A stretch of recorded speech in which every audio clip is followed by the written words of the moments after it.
So when I went for youth service, I made up my mind before I departed for CHANAN that I will pray the way I've never prayed before. I will fast the way I've never fasted. And I will give the way I've never given. That was my resolve. In order to help me keep my vow, when I got to camp, they stole my meal ticket. So the possibility of going back of my promise did not exist because the options were not many. May your meal ticket be. They stole my meal ticket the first night upon my arrival at the camp. So my fasting started almost immediately. Those were the days where we only had batch A and batch B. Batch A will come to camp in January and batch B will come to camp in July. So we came to camp in January. The temperature of Kano that year was 11 degrees in the night. Now, do you know what it feels like? You want to begin a prayer adventure and then the temperature now drops to 11 degrees. The meaning of 11 degrees is that it's very convenient for sleeping. If you don't have something that is more than a New Year resolution, the circumstances will make you not to be able to fulfill your vow. So I began to push in prayer, began to push in fasting, began to push. Those were the days when camp was 30 days. And after 30 days, we were released. I got to the place where my accommodation was, and I continued in my prayer and fasting. The place was conducive. I found a hill. That is where I used to climb for my prayer. So when I come back from work, sometimes I come back from work by 5, I climb the mountain. I come back from the mountain by 11, sometimes 12 midnight, some other times. And I maintained it on a daily basis.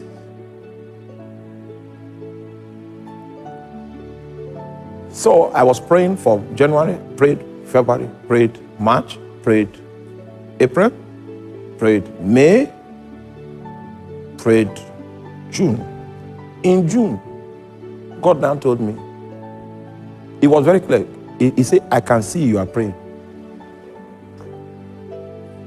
So I got angry. I said, I've been praying since January. What was the meaning of that thing you came to? You know why? I was not trained. The reason why God spoke to me and told me those words that we may consider not to be important is because he had already scheduled the day of the appointment. And the way I was going, Satan was beginning to weary my heart because God seemed not to be responding.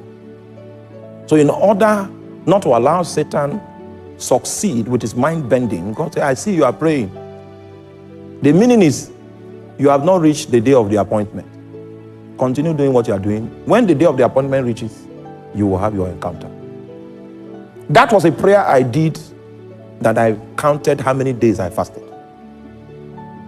So it took 264 days before God encountered me. I will not be here today preaching to you if I didn't have that encounter. 264th day, I finished from my prayer on the mountain, came back into the room, because the prayer started becoming so intense that when I come from work with my tie, if I'm late, I don't drop it. I take the tie to the mountain.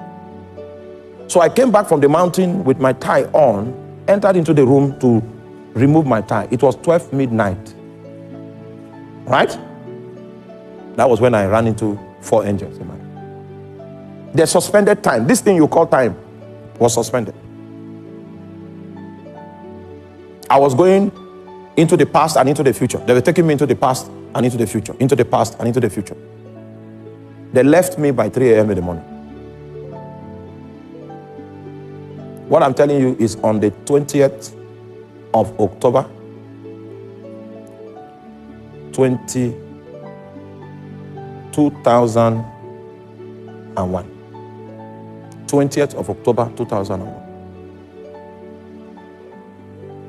21st of October, 2001, I came again, dropped my things, began to pray in tongues in the room. This time now, To go to the mountain, I've not gone. I came to the room, changed, to go to the mountain, then they stopped me. I was in that room until 3 a.m. in the morning, from 6 p.m. in the evening. It was in that second encounter that I knew that the place of my primary assignment was the city of Makot. Are you there?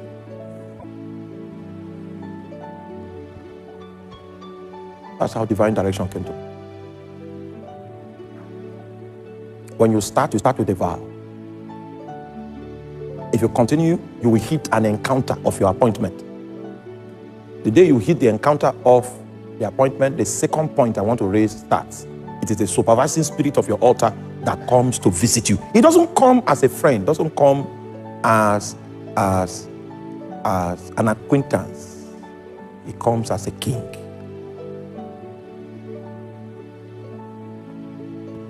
It comes to prescribe. It comes to give you direction. It opens your eyes to see that you are off track. Are you there? So the human attendant must commence his assignment of priesthood with a solemn vow.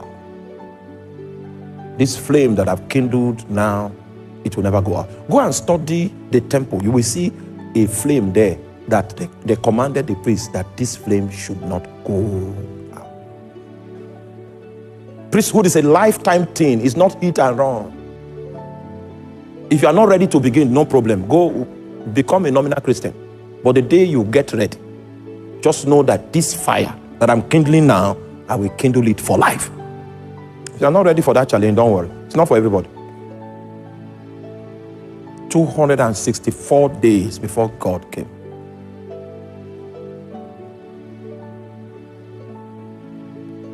Sorry, it's not God that came, it's angels that came. When I started encountering angels, I was so happy because my power ministry now started at that point. I preached for 5 years with power before it occurred to me that it was not angels I was praying to encounter. It was Jehovah I was praying to encounter. So I repented. Are you there? And came back.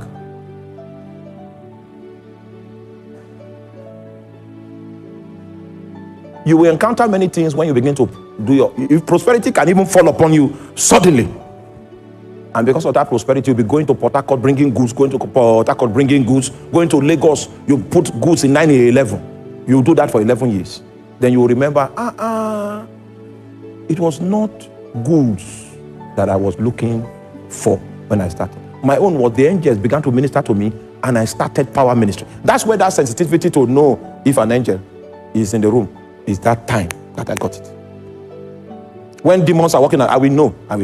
I will know. The gift of discernment of spirit. Among all the prophetic gifts, the strongest of my life is discernment. I do business with invisible beings.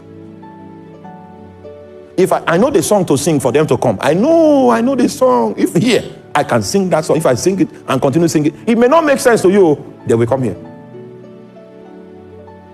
No man taught me this. I learned it by the altar. There are lessons that you will learn by encounter.